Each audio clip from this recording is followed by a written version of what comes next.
Сәлем достар, менің каналыма хош келдіңіздер. Бүгін сіздермен құрамына мүлде қант қосылмайтын өте керемет печеньенің рецептімен бөлісетін боламын. Дәмі сондай ерекше. Ең алдымен осы видеоға лайк басып, каналға тіркеліп, қоңыраушаны басып қойыңыздар.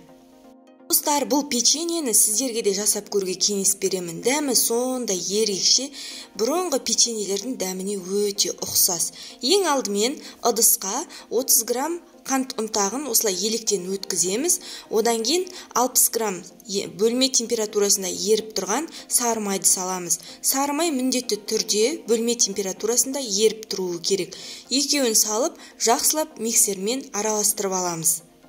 Достар, сіздерге де осы печеньені міндетті түрде жасап көруге кеңес беремін. Өте оңай.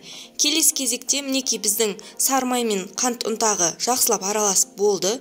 Үстіне 85 грамм кез келген мед саламыз. Міндетті түрде медті өлшеп алып салған дұрыс. 1-2 ас қасықтай салуға болады, егер сіздерде таразы жоқ болса. Одан кейін 1 жұмыртқа және жарты шай қасық ас содасын саламыз. Одан кейін өздеріңіздің қалауларыңызға қарай, мен мысалы мускатный орех, одан кейін имбир, одан кейін корица қостым. Өздеріңіздің қалауларыңызға қарай осы дәмдеуішті қоссаңыздар болады. Дәмі өте керемет болады. Мен бұларды өлшеп салған жоқпын, көз мөлшерімен аз ғана себелеп салдым. Сіздер де солай жасасаңыздар болады. Одан кейін осы қоспалар салынып болғаннан кейін тағы да жақсылап миксерлеп аламыз. Біздің массамыз бір массада болуы керек, солсын міндетті түрде миксерлеп алған дұрыс. Мінекей миксерленгеннен кейін бізде осындай масса болады. Үстіне 220 грамм ұнды електен өткізе отырып саламыз. Ұнның мөлшері бір толтырылған кесе, егер сіздерде тараз жоқ болса, толып тұрған 1 кесе ұнды салсаңыздар болады. Одан артық ұнды салмауға кеңес беремін. Біз қамыр илейміз, қазір қамырды илеген кезде миксерсіз қолмен илейміз. Сол үшін 220 грамм ұннан артық салмауға кеңес беремін. Біз қамырды илеген кезде қамырымыз қолға жабысқақ келеді, одан қорықпау керек. Қамырды жақсылап біркелкі болғанша илеп болғаннан кейін, міне осындай қамыр болады. Осыны илеп болғаннан кейін пакетке салып, 2 сағатқа міндетті түрде холодильникке салып қоямыз. Міндетті түрде достар 2 сағат тұруы керек.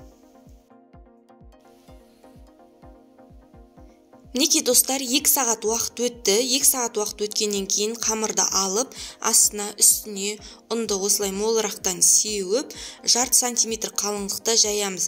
Қатты жұқа болып кетпесін, қалыңдығы жарты сантиметрдей болуы керек. Одан кейін осындай печеньені жасайтын пішіндер болса, осындаймен жасауға болады. Егер жоқ болса, кез келген стаканның немесе кез келген өздеріңізде бар дөңгелек құралдармен осылай бөліп алсаңыздар болады.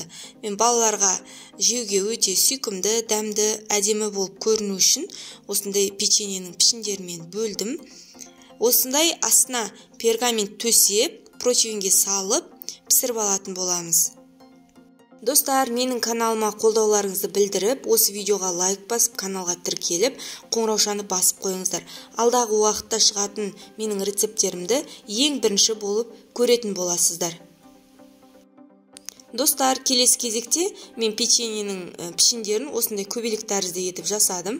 Сіздер өз қалауларыңыз бойынша осы күйінде, жайылған күйінде 4 бұрышты етіп те кесіп пышақпен солай да печенье қылып жасай беруге болады. Ең бастысы қалыңдығы жарты сантиметр қалыңдықта болуы керек.